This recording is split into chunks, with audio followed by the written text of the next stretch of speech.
All right, another one is in the books here from the 49ers facility. No interceptions for Brock Purdy today. He was good, 13 and 19, especially good in the red zone. Brock today in that red zone, I mean, he's been good all of training camp. Today he threw another touchdown pass, and then from about the 20 or 25 yard line threw a beautiful deep out pass to Deebo Samuel, just dropped it in there right near the pylon, the sideline. Samuel's out at the 1 yard line. It was a 20-yard gain. Set up what would have been another touchdown, but they cycled through the period after that. But Brock Purdy, this training camp in the red zone, has been head and shoulders better than every other 49ers quarterback. He's had 8 touchdown passes in the red zone, 1 touchdown run, only 1 pick.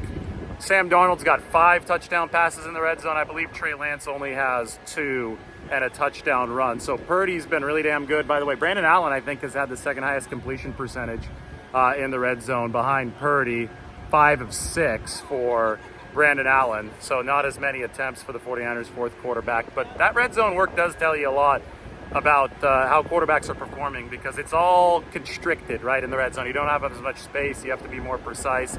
And Purdy today was good in that red zone work. The touchdown went to Ross Dwelley. Dwelley was over on the far side of the field, celebrated the touchdown by hurling the ball up in there. He beat Demetrius Flanagan-Foles, the 49ers linebacker. That linebacker room, by the way, that's going to be a crowded cut down for the 49ers. They definitely have a surplus there. Sam Darnold did not have a good day today. 1 of 7 for the 49ers. Was missing a few throws into the seams today. Was visibly frustrated after he missed a pass into the seams. But Cameron Latu, the 49ers rookie tight end, did not help Sam Darnold out. Latu had a tougher catch attempt over the middle that he couldn't haul in, and then he had one that he definitely should have had for a touchdown in the red zone that just clanged off his hands. And if you've been following along, Cameron Latu has had a drop issue this entire training camp. Multiple drops. It could be getting close to 10 drops now. I haven't been charting that religiously, but it's multiple drops, plus the fumble in the preseason game on Sunday for Cameron Latu. It has been ugly. Today he was visibly frustrated after his drop in the end zone, and he kicked the pylon in frustration. If you look at this 49ers tight end room, boy, I mean, it's a crowded roster in general, so it's going to be really hard for them to carry an underperforming player who's dropping a lot of passes on the 53-man roster.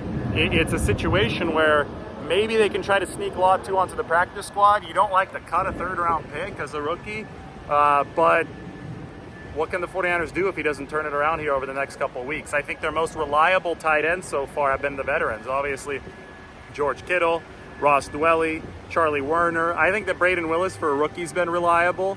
I don't know if they think he's where he needs to be yet, blocking-wise and all that. We'll see at the cutdown. They've taken 4 in the past, but even if they take 4, it's going to be hard for Latu with all these drops to squeeze his way onto the team. Even if they do like his upside as a blocker, you just have to catch the football. You can't fumble the football in the National Football League. Trey Lance had 3 passes today. Not a lot of reps for Trey Lance. I think the 49ers are setting this up for the game on Saturday. That's against the Denver Broncos, preseason week 2.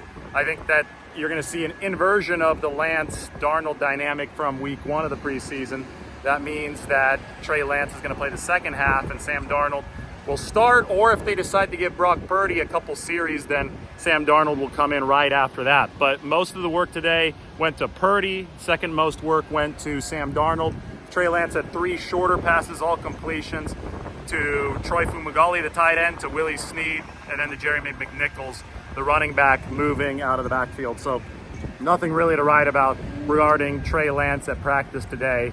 A little bit of an afterthought. Brandon Allen, who's back today, birth of his child out in Florida, so he missed the first part of this week. Brandon Allen was back, but he didn't get any team drill work for the 49ers.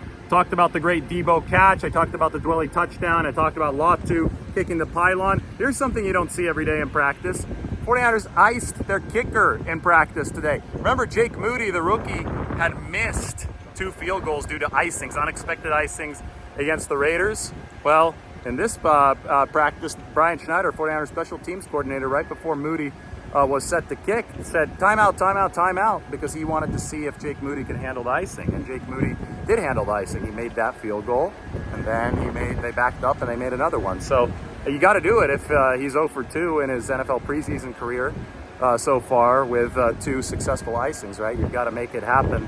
You're the 49ers. You have to, put Moody into a situation where he has to overcome what he struggled with in the game. That actually ended practice. So Moody did make those 2 kicks to end practice following the icing. So anyway, 13 of 19 for Purdy, 1 of 7 for Darnold, 3 of 3 for Trey Lance in today's practice. Fred Warner was a missile today, and Darnold Lenore playing that slot cornerback in the 49ers first team unit whenever they went to nickel. Isaiah Oliver, by the way, made a nice break and a pass breakup against Brock Purdy. So Isaiah Oliver did get some 1 reps. And like I said, the 49ers might be diversifying how they play nickel, a double nickel situation, if you will.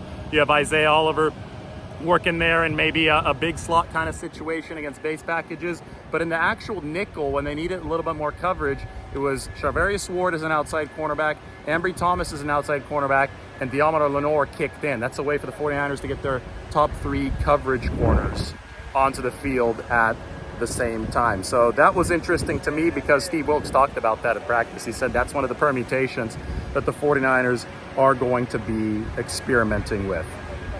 Brock Star, that's a name for Brock Purdy. Jawan Jennings called Brock Purdy the Brock Star after practice. And on that note, I'm going to head back to the city. Everybody take care. Tomorrow, 49ers have a day off. We're going to have a lot more content for you, though, of course. This won't stop.